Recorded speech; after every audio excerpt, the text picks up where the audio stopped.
Hey everybody, it's the Frog Queen here, and today I have the pleasure of bringing you my interview with Jeff Stokely, comic book artist extraordinaire, one of my personal favorite comic book artists, actually.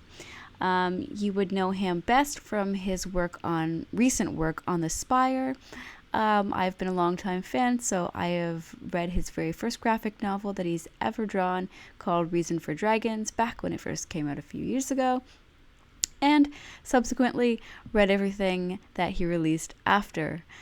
But I don't want to prattle on, so let me just introduce you to Jeff Stokely, and he'll tell you the rest.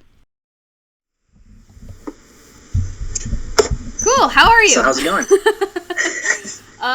Not bad. I just got off work, so better than earlier in the day. Nice. It's the standard day job thing? Yeah, I'm a technical writer, so I write software manuals, and I do... oh, that's cool. Not really. And I do, like, videos and stuff. But I am getting my first actual writing gig. I just got kind of headhunted, I guess, to write an RPG video game. Like an indie game. Cool. Yeah, it's like a fantasy-based kind of horror video game. So the developers had, like, a really, really rough kind of concept that they wanted. And I just kind of have to... like connect the dots, sort of. Yeah, with the story. Make a story out of it, basically. So that's cool. Yeah, I think it would be fun. I've always thought game writing was really interesting. I don't remember what the game was, but I know Rick Remender wrote a video game. Oh, really? And it was really fun. I can't remember the name right now. But it's a ridiculous game. It's kind of like Gears of War, but it's got way more dick jokes and, like, totally Rick Remender just flying off the handle. It's great. It's so much fun. Well, I love his stuff. Like, I've been reading, like, of course, like, his books, more so his more independent stuff than some of the bigger things. But you know, I think everybody really likes him, probably because he sells an awful lot of comics. Yeah. Yeah, I mean, all of his creator-owned stuff is fantastic. I mean, I have those huge omnibus, like, Deadly Class and Black Science ones. Yeah. Really good. I was a big fan of, Low? Yeah. Yeah, that was, like... Low's great. I liked it a lot more than Black Science, to be perfectly honest. I know a lot of people are like, no... Everyone loves Black Science, and I'm like, I don't know, like, Low just spoke to me more. Maybe it was because, like, I really liked Waterworld back in the day. Waterworld's great. It's horrible, but it's great. It's really good because it's so bad, you know? Right? And the concept of Waterworld is pretty cool, you know? I liked Low. It's weird, though, because there's like I don't know if it's in every collected version, but he wrote this statement saying, like, this was his first attempt at a character with a positive outlook on life. And so that kind of, like, ruined the book for me. Oh. Because I was like, oh, now I'm, like, expecting this person who's gonna, like, go through all this horrible stuff, you know? And they do, though. So, like, if I didn't know that, I think I would have appreciated it more. But it's cool how different those two books are, even though they're, like, really crazy sci-fi, you know? Oh, yeah. Even, like, the characters, I find all of his characters quite complex. Yeah. And even though, you know, there's a certain amount of stories after a while, you can always kind of predict where they're going. I still find myself shocked by a lot of his stories. Which is really interesting. Good at that. Yeah, and, like, it's a hard thing to achieve nowadays where, you know, especially in comics where there's just so much out there. If you love comics and you read a lot of comics, then everything feels so rehashed all the time, but I still find his stories really refreshing, which is weird to me. Yeah, that's kind of one of those things that I like about Black Science is it's kind of that, like, Chris Claremont illusion of change thing that he did with the X-Men, where you have these characters going from point A to point B, and it feels like stuff's changing, but it's not. But with Black Science, it's really cool because you have characters dying and then like coming back, but as like alternate dimension versions of themselves, and it's just like it really messes with your head because you there's no normal, like there's no normal point, like anything that is normal is like a flashback. It's I don't know, it's interesting. Yeah, there's Black Science is all over the It's place. nuts. Yeah. It's almost too much sometimes, you know. Yeah, I But mean, it's cool. the first couple issues I remember reading, and I'm like, what the hell is this? Like, honestly, I was just like, this is. At first, it almost feels really mundane, like the first few issues in a way. Because it's so like stop. Yeah, until you really figure out what's Yeah. actually going on and stuff like that. So, Yeah. but he's also one of those people who introduces characters and they're gone pretty quickly. Do you know what I mean? Yeah. And you're just like, my heart. Yeah. But oh well. Well, that's a good first question I should start with. So Sure. you're a comic book artist who actually reads and enjoys comics. Yes. Not as much as I probably should, or as much as I'd like to. But yeah, I read and I try. Try is a strong word. I try to keep up with like some popular stuff. Usually not the big two stuff unless the art really grabs me. That's but, fair. Yeah, and I always get really disappointed because I'll like a big two book and then they'll change the artist the next month. Like it happened recently with Midnighter. Like I was really excited for Midnighter because he's gay Batman. It's like the coolest thing. And so I haven't read that one. The first issue is unbelievably beautiful, and then they change artists the second issue. Oh. And then it's not a bad artist they changed to. It just breaks the flow to me. It like totally kills the momentum, but the writing's really good. It's a solid book though. But yeah, I mainly read a lot of manga, honestly. Which is I'm really amazing into like as well. I'm really into Urasawa, and I shamelessly read Naruto and stuff like that. So there's nothing shameless about Naruto. There's nothing shameless about it. It's great. Yeah, it's fantastic. There's actually the French crew that do The Last Man. Yeah, I love those guys. Yeah, they really have that kind of Naruto vibe, but like this deep character like structuring and stuff as well in those books. Yeah. It reminds me of Naruto in a lot of ways because of all the special powers, the hidden village, all that kind of thing. Yeah.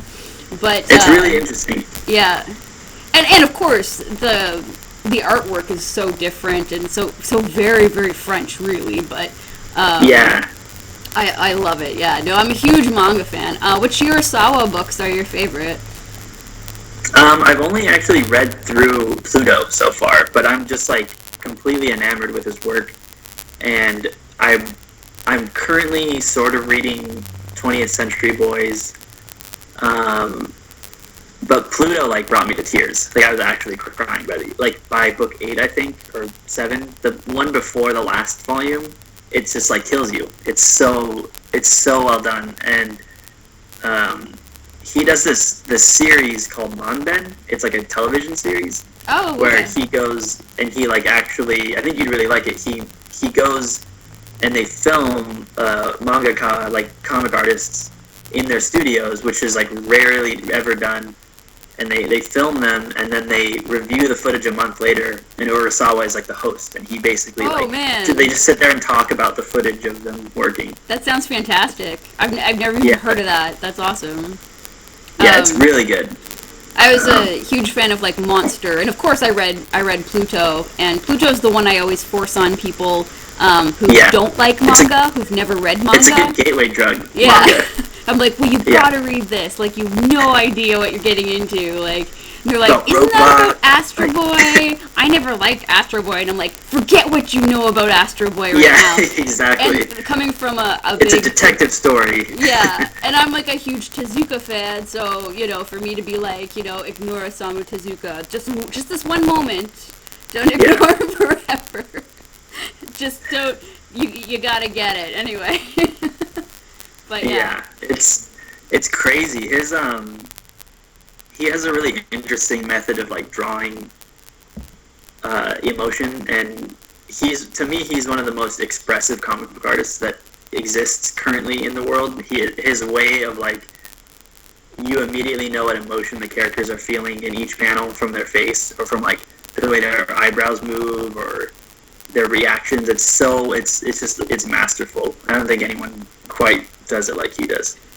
But he is basically like a gem in Japan, as far as I can tell. I mean, we're lucky, I guess, in North America that all of his stuff, because he's a gem, all of his stuff pretty much makes it here as soon as it comes out. Like, within a reasonable amount of time for a manga, I guess, but yeah. Yeah. I think he's doing one right now called Billy Bat, and it's like, I don't know if it's over here yet though. Okay, I don't think so. Yeah, it's like received any. I think it's about a comic artist. Oh, really? Or something. I think I might be completely wrong about that, but yeah. I dig his work. I love My Hero Academia. That book is just amazing. One Punch Man. Oh, One Punch Man! I've read. Yeah, that's great. Yeah, there's like this amazing thing that is happening in Japan where superheroes are popular here, and they're popular all over the world right now. So they're embracing that, and they're doing superhero books. Like you have One Punch Man, and it's like it's actually a satire piece on superheroes, but it's also so like truthful and honest that it's a beautifully done superhero story. And then you have kind of the opposite of that, which is My Hero Academia, which is a superhero origin story, but it's done in like the shonen style. So it's this kid learning his powers and learning to cope with them and stuff, and it's just so much more. It's so good. It's so much more well done than most American superhero books. It's crazy. Like they just take our genre and they're like, oh, we'll try it, and it's so much better. Let me just fix this for you. Yeah, but the format's so much longer. It's hard to compete with that. But I always thought, like, if like Marvel and DC could manage to make more superhero comics that weren't so focused on purely action and events, then that would kind of be the perfect model for a manga. Or, you know what I mean? If they could just focus a bit more on character development. That was what used to drive me crazy as a child when I read, like, X-Men. I was a huge X-Men junkie, like, when I was young. Yeah. And what bothered me was, like, each issue had so little actual character development or, like, actual real feelings from the characters. I'd be like, but I want to know what they're thinking. It kind of drove me insane because I wasn't super into all the action, you know what I mean? I don't know. Yeah, I think a lot of that does stem from Chris Claremont's X-Men run, which is great and people praise it. It's like you can't not praise that series because it kind of defined X-Men, but of course it's interesting because he full on like admits to it being the illusion of change, which means these characters aren't changing, they're consistent, but their surroundings are changing.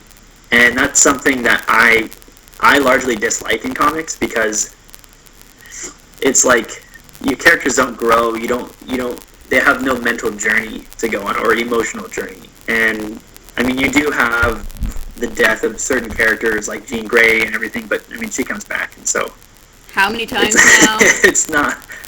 No one dies in comics. We all know that, but in manga, people stay dead usually. It's pretty great. Generally, yes. Yeah. I was gonna actually ask you about your Inktober series. I've been watching your Inktober since it is October, and you've been putting out a lot of Inktober stuff. Super behind. It's gonna be hard to do one a day. Like I know some artists try to put out one sketch a day. That's gotta be like on top of your regular work, just so much to do, right? Yeah, I was doing them. I don't have them near me, but I was doing the Tell My Story ones, and those are on a big like probably this big moleskin Okay. sketchbook, and they're all in pen, and they just kill my hand. They're so time consuming. But like I did one, and I was like, oh, this is cool, and then I posted it, and it just like blew up.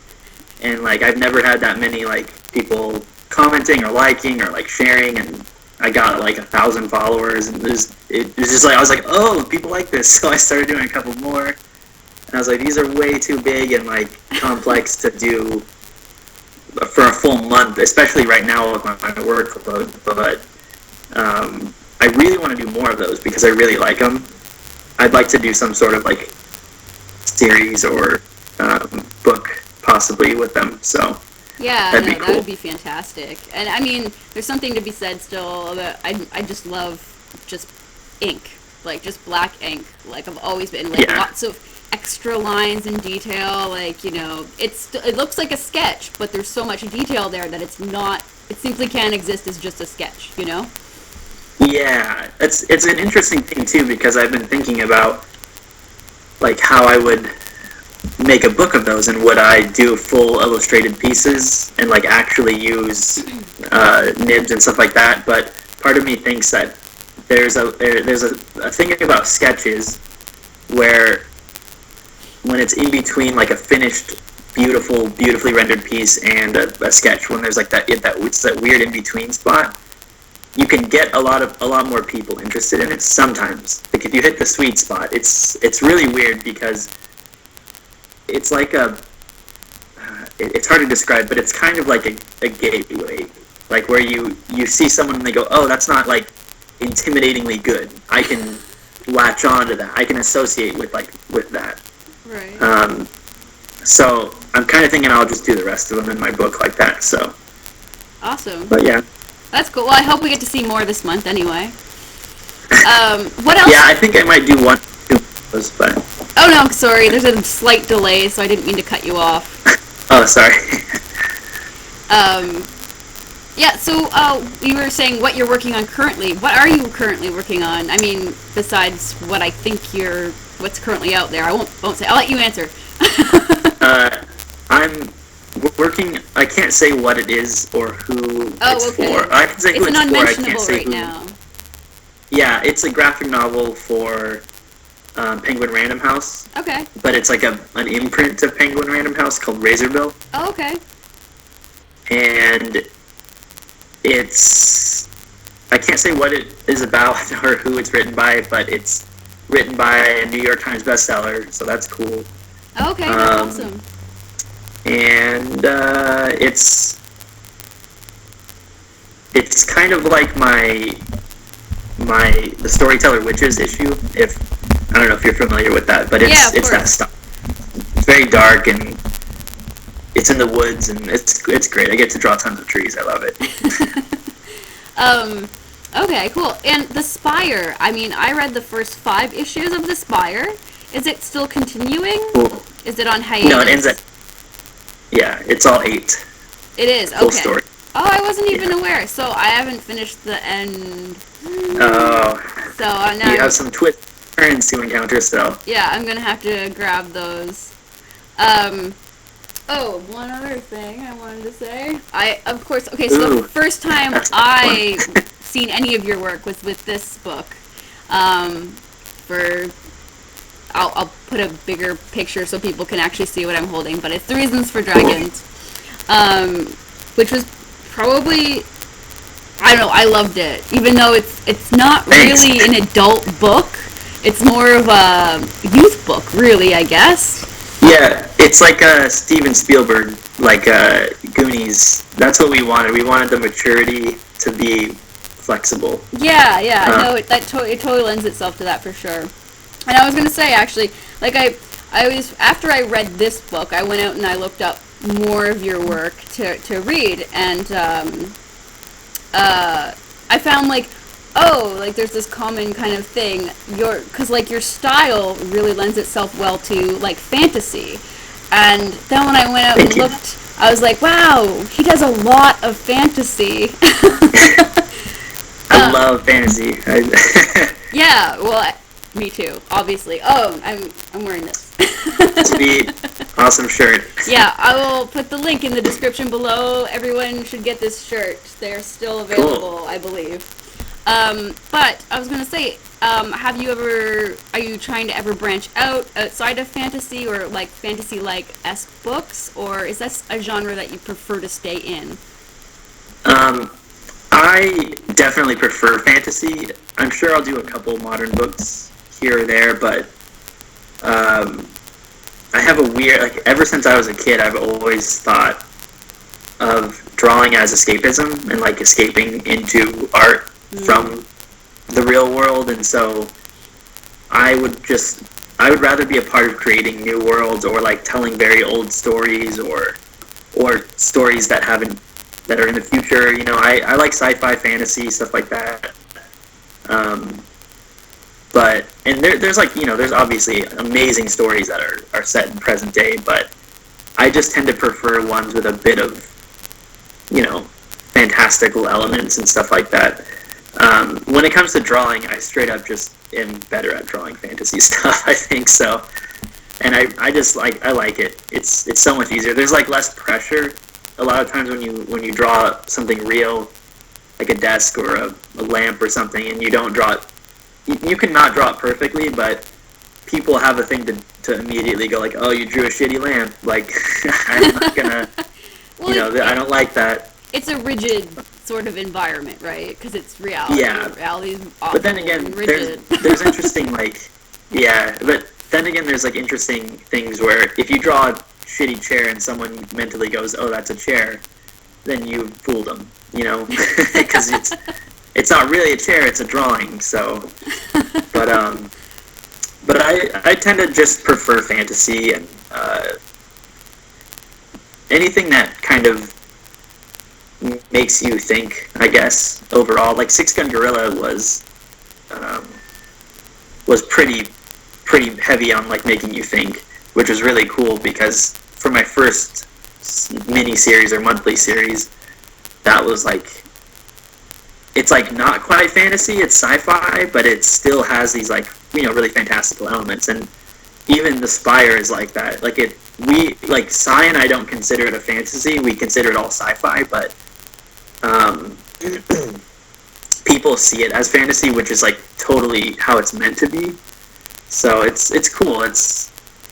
I like dabbling in those worlds, I guess. Well, it definitely has that kind of saga quality to it, from when I was reading it, because, you know, saga, again, you know, is another one of those stories that's supposed to be science fiction, but it's drawn as if it's like this fantastical environment, you know, with all these like half, you know, these recognizable creatures from Earth that are, you know, kind of mystical and out there. But I mean, even the spaceships don't look like spaceships. You know what I'm saying? Yeah. It's cool. I mean, there's guys with TV heads and like it's crazy. It is like there is magic in it too. So I guess it's fantasy, right? It's kind of a bit of both. Mix mash. So those are the best worlds, though. You know. Oh yeah. Well, like when there's no limits, right? Yeah. I was gonna ask you as well. Yeah, so anyways, I guess basically we'll never see you doing like a crime mystery, murder mystery kind of type thing. That's what Spire is. So I mean, you have seen me draw that. Well, I mean, like that's the cool thing about sci-fi and fantasy is they can be. They're really just settings. They're not genres. So you can put any genre. It can be a horror, fantasy. It can be, you know, look at Lake of Fire. That book is like a total horror fantasy, or like Hellboy, sci-fi horror fantasy. Right. That's fair. That's fair. Yeah, I'm not there are lots of people who love to draw dudes in suits running around, you know, like 007 stuff, and I'm just not that guy, you know. Or like Iron Man, like I don't think I would ever draw Iron Man if they even asked me to, because drawing that suit would be hell. I would hate that. Or like Transformers, like anything where I don't need a ruler, I'm good with drawing. Okay, definitely no mecha then for you. Yeah, not anytime soon. What would you like to work on? You know, if you could work on anything, work with anyone, what would it be? I everyone want to hates write and draw answering my that own work. question, by the way. What? I said everyone hates answering that question, by the way. If they're like me, then it's because they have so many things they actually want to do, and it's tough to put it all into one answer. But I would really like to start writing and drawing my own work.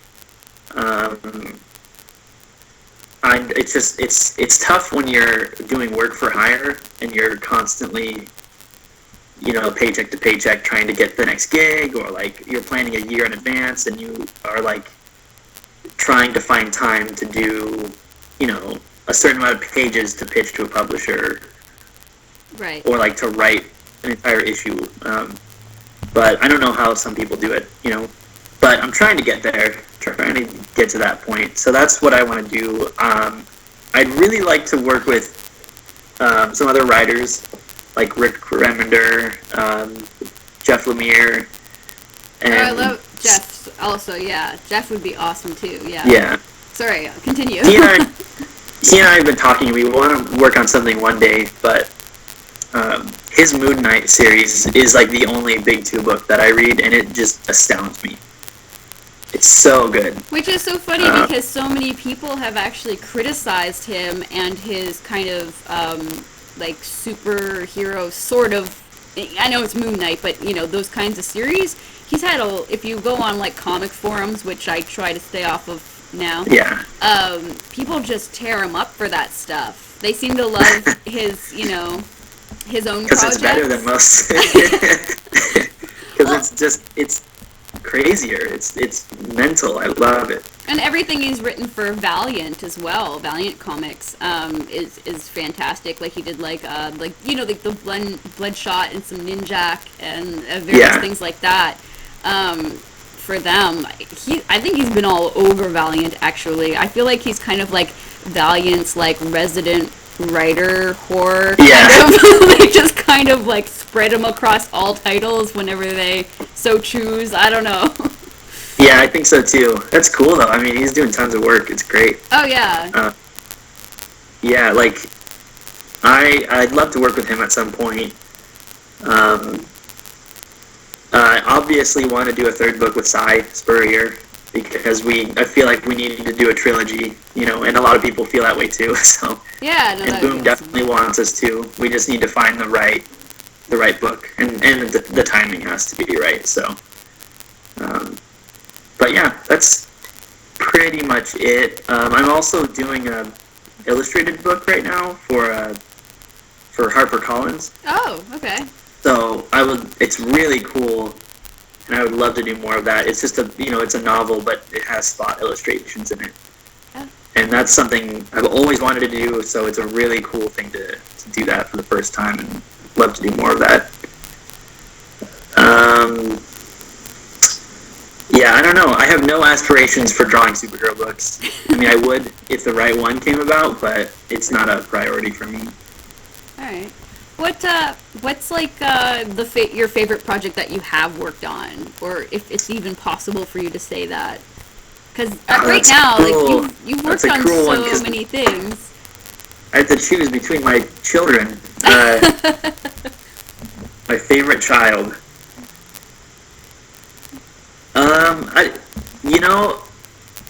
I feel like when you get further away from a project, the more you like it. Like after you finish it, the more you can have more perspective and look back on it, the more you enjoy it.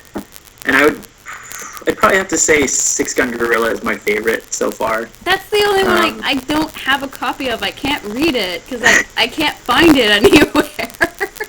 You can get the trade from Boom or online Amazon or probably Amazon always says it's on that Comixology. Do you do Comixology? Yeah. I have this thing about paying for digital copies of things. It's like this bitterness in me where I just like I want the paper. I know. Yeah, I get that. It seems... The cool thing though, since I work and I love to just be able to zoom in and like look at panels and stuff like that. And Comixology they do a thing where if you double tap it zooms into each panel. Right. And then if you if you tap it, automatically goes from panel to panel. And I actually went through and read Six Gun Gorilla that way just to see if they did well. And it's really good. They did a really good job. All right, well that's something. Yeah. For me, I mean, I also just because I have an iPad, so I really like to. I feel like it's a bigger format in a weird way. It's like slightly bigger. You can zoom in, and you can see the colors kind of how they're meant to be. That's probably my issue. I read on my stupid note. Gotta get the pad. I know. It's more toys and technology and stuff, and clearly I'm still falling by the wayside there, I guess. So why is that one your favorite? Probably because of the overall message about it. The whole, the importance and the whole thing. It's kind of brilliant. I mean, Sai thought of it long before I was on board, but the fact that it's called Six Gun Gorilla and it's got a gorilla with pistols on the cover, it's like, oh, this is gonna be some dumb, like, fun book with a gorilla shooting people, which it is, but it's also this incredibly intellectual story about the importance of fiction, also the weight that fiction has on us, and like how important we are to fiction, and just our involvement with it, and the horror, the crazy things that we can do with fiction, and the beauty of it, and what the world is like without fiction, and how scary of a place that is. And it's just it's a weird book. I love it. I need to read it. I think it's probably the only thing that you've created that I haven't read, I think, at this point. I'm not sure. Anyways, I'll figure out how to get a copy. I'll break down and read it digitally if I have to. You can probably get a trade, like the collected version on Amazon, I would suspect. I'll check for sure, yeah. I feel like I've already looked at and it was like unavailable or something. But I will find out and then I'll write it in the description below this video when I post it so that other people can find it as well. Yeah, you could always ask your comic shop. I'm sure they could get it. That's true. Yeah, that's for sure true. So now that we're talking about purchasing your work, do you actually sell like I know most comic book artists will sell their originals. Do you do that as well? Do you sell them online for auction or anything like that? Yes, I have an art dealer who is Paulo at cadencecomicart.com, which is like tons of artists are there. He's a good guy, and he's got most of Six Gun Gorilla. A lot of it is sold, and like over 120 pages or something of the Spire. So there's like a lot of Spire on. Oh wow. Also, my whole issue of the Storyteller Witches is there. Okay. No work from The Reason for Dragons, though. I have all of that. You're like, that's I don't know why, I kept it all. Oh, okay. That's a good question, actually, too, is like, what mediums do you use for most of your work? Like this, when I looked through it originally, you know, it looks like ink, but it looks like you colored it on a tablet or something, like a Syntec or something? Like, yeah, that book was, that's like a traditional brush and ink, but the colors, it's actually interesting because Chris, the writer-creator, he also colored it. Oh, that's right. But, yeah, okay, I yeah, remember but that now. Okay. It's funny because I'm not credited in there as a colorist, but he would come over and we would color all the pages together. So, like, he would color it and I would go in and be really anal retentive and, like, go, no, this is how this is colored, this is how this is colored, and, like, but I think that book is beautiful. Like, to this day, I still beautiful. I know that's like a weird thing to say, but I'm very proud of that book. It's gorgeous. And it was my first like graphic novel, so it's pretty cool, you know. It's definitely still my favorite, of course, for obvious reasons. I'm trying to remember when I got it. I think basically Archaea sent me a press release about it. And Oh yeah. I was like, holy crap. And it was the artwork that immediately had gotten me, because I get press releases all the time, and then I got this one, and I'm like, and it was Cool. a picture of the knight and with the fire around him in the press release. Oh yeah. And I was like, when the red bear's burning. yes, I was like, what is that? Yeah. And so I read the press release, and then I ordered the book. I read it digitally first, and then I ordered the book. I did, the thing you're not, because I got a pre-release, so I was like, I couldn't get the physical copy of the book until I read it digitally. Anyway, yeah. And then I actually contacted Chris, because he was the contact on the press release, and did an interview with him just about the actual writing, about the actual story at the time of the release. So, yeah, I think it's gorgeous, but I had forgotten that he used to work as a colorist well before he had written anything. Yeah, he still works as a colorist. He does some stuff with Image and Top Cow, I think, is his main stuff now.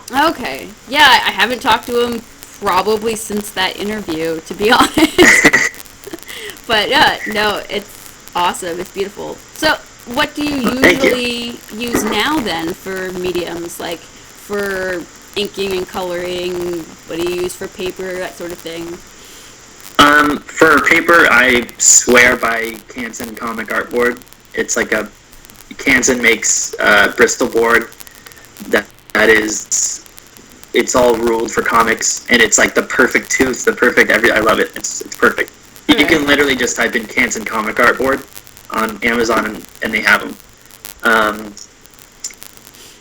So I use that for paper. For stuff, I use from traditional Zig Tachikawa cartoonist nibs. Okay. Like to brushes, to brush pens, to a whole lot of everything. And then for the Spire, it's interesting because I did a whole different technique with it. I penciled the whole thing digitally, and then I printed it out on paper, and then I inked that traditionally. Oh, wow. That's really different. Yeah, it was just... Yeah, it was because I wanted the whole book because it looks radically different from Six Gun Gorilla, and the whole point was that it's a new story, it's a different story, it needs to look different. It's not like if... This might be insulting, but if you had Jim Lee draw like 3 different stories, they'd all look the same. And I've never really liked that. I've always loved the way like an actor can become different people, so why can't artists do different styles? I don't know. That makes sense. But yeah, that said, I definitely have my house style that I go back to and stuff like that, my personal preferences. But so that whole book was done without brush. It was all done with nibs. So like G pens and Maru pens and stuff like that. But now I'm working with brush again because it's just so easy for me, and doing traditional pencils and stuff. So. That's awesome. Oh, well, thank you so much for joining me today. Thank you for having me. And hopefully we can maybe talk again once some of your work that you can't talk about right now comes out in the future. Yes, definitely. I would love that. Awesome. Sweet. Well, thank you so much. All right, thank you. All right. It's good talking to you. You too. You have a great evening. All right. Okay. Bye. Bye.